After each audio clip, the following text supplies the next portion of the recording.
Good day sa inyo mga sir. So, yung sa unang video ko is tinuro natin kung paano magkabit ng auxiliary lights or mini driving lights.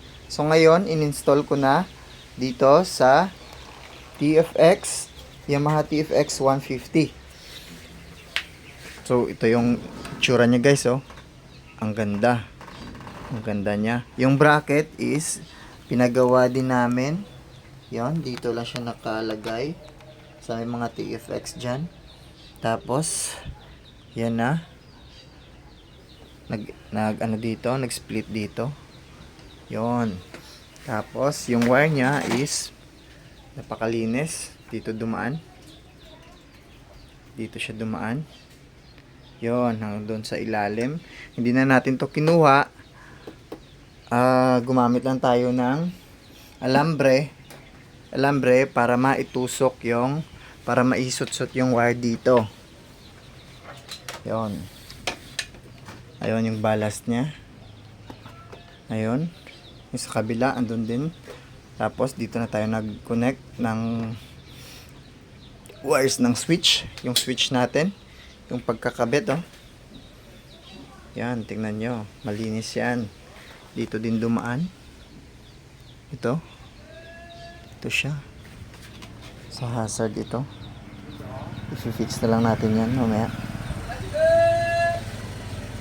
Yan. Tapos dito, yung the same connection dito sa may 5 pins relay sa unang video natin.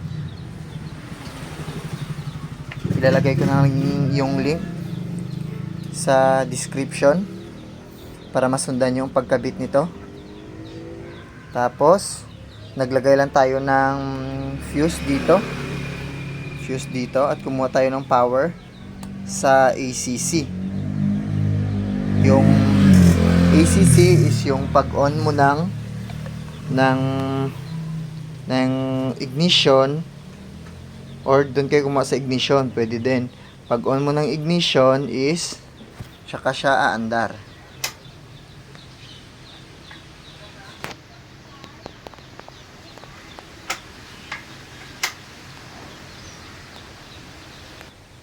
Yun, kumuha lang tayo ng supply dito sa ACC, which is na pag on nyo ng ignition is under siya.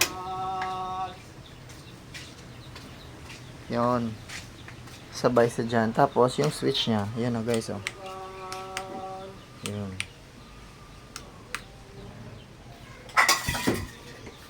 Ayan o. Yun.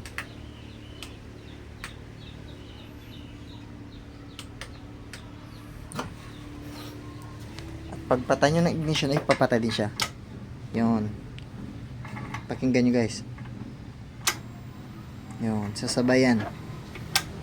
Kasi kapag dinirect nyo sa battery is iinit ito. At saka yung magkakaroon siya ng consumption sa battery natin.